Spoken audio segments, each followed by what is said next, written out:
Nah, kali ini Senpedia masih akan mengeksplor provinsi bagian timur Indonesia, dan tepatnya yaitu Nusa Tenggara Timur, atau biasa disingkat NTT. Adalah sebuah provinsi di Indonesia yang meliputi bagian timur Kepulauan Nusa Tenggara. Provinsi ini beribu kota di Kupang dan memiliki 22 kabupaten atau kota. Provinsi ini berada di Sunda Kecil. Setelah pemekaran, Nusa Tenggara Timur adalah sebuah provinsi Indonesia yang terletak di bagian tenggara Indonesia. Provinsi ini terdiri dari beberapa pulau, dan 3 pulau utama di Nusa Tenggara Timur adalah Pulau Flores, Pulau Sumba, dan Pulau Timur Barat atau biasa dipanggil Timor. NTT sebuah provinsi yang terdiri dari banyak pulau, dan sudah tidak asing jika Indonesia dikenal sebagai negara kepulauan. Nah, NTT adalah salah satu bagian Indonesia yang menyumbang pulau terbanyak juga. NTT dikenal sebagai provinsi yang terdiri dari banyak pulau, sampai-sampai orang menyebutnya sebagai Floba Mora atau terdiri dari singkatan Flores, Sumba, Timor, dan Alor. Itulah beberapa pulau yang ada di NTT. Sebenarnya masih banyak pulau lainnya, totalnya mencapai 1192 pulau. Banyak sekali ya.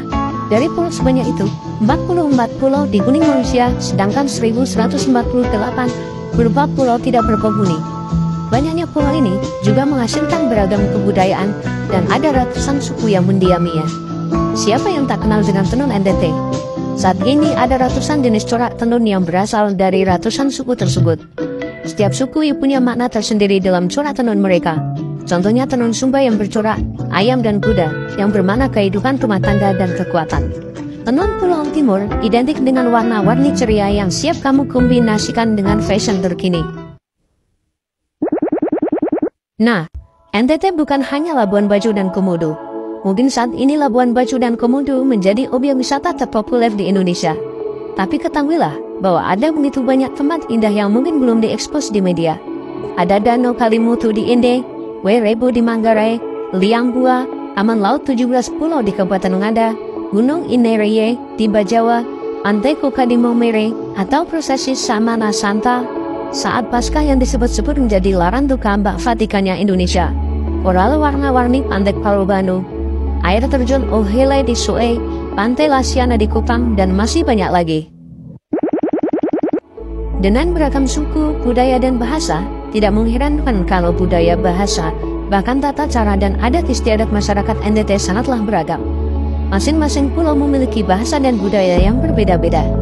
Masih ingat cerita Presiden Jokowi yang kaget ketika disambut warga NTT dengan ciuman hidung? Tradisi cium hidung di kalangan suku Sabu yang menandakan kekeluargaan, atau suguhan Sirik Pinang sebagai penyambut tamu di suku Dawan. Kerajaan Boti atau yang biasa dikenal dengan Desa Adat Boti berada di Kecamatan Kie, Kabupaten Timur Tengah Selatan. Salah satu tradisi unik yang mesti dipegang teguh adalah sistem penanggalan atau kalender harian masyarakat Boti yang dalam sebutan terdiri dari 9 hari, di mana hari-hari tersebut mempunyai makna tersendiri. Inilah suatu pengetahuan tradisional yang juga merupakan kearifan lokal masyarakat suku Boti. Dan di NTT terdapat desa tradisional terindah di Indonesia, yaitu Desa Werebo.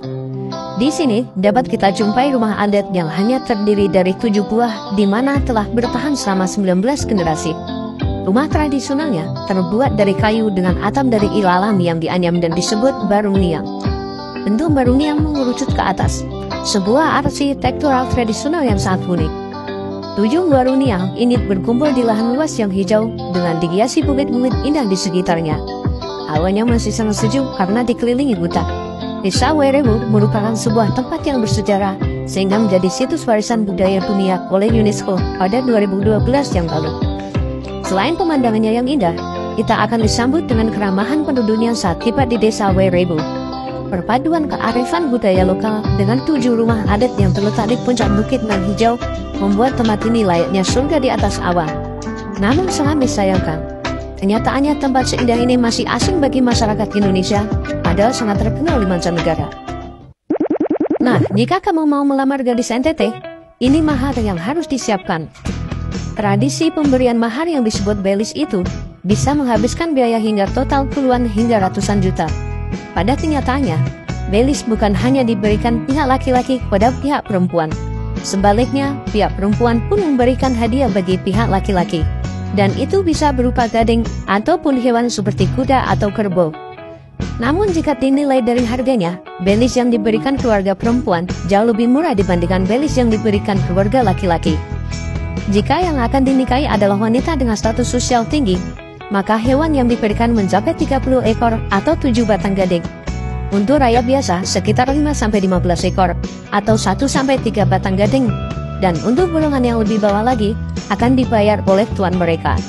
Mahalnya biaya yang harus dikeluarkan oleh keluarga pihak laki-laki memang tak jarang jadi kendala pernikahan. Namun mengingat latar belakang tradisi ini, kita dapat menangkap makna yang mulia, yaitu nilai yang menjunjung betapa berharganya wanita bagi kehidupan. Itulah hal-hal yang telah kamu ketahui tentang NTT. Mungkin ada beberapa orang yang beranggapan orang NTT itu berwatak kasar. Padahal jika Anda pergi ke sana, mereka akan menyambut dengan hangat dan memberikan senyuman bersahabat. Banyak wisatawan yang rela melancong jauh-jauh untuk menikmati keindahan setiap sudut dari Provinsi Nusa Tenggara Timur. Ayo berkunjung dan segera tentukan tujuan liburanmu dan eksplor kekayaannya tanpa merusannya. Terima kasih telah menonton video dari Senpedia dan tunggu video selanjutnya yang mungkin provinsi ataupun kota kamu yang akan kami eksplor. Sampai jumpa ya Senar!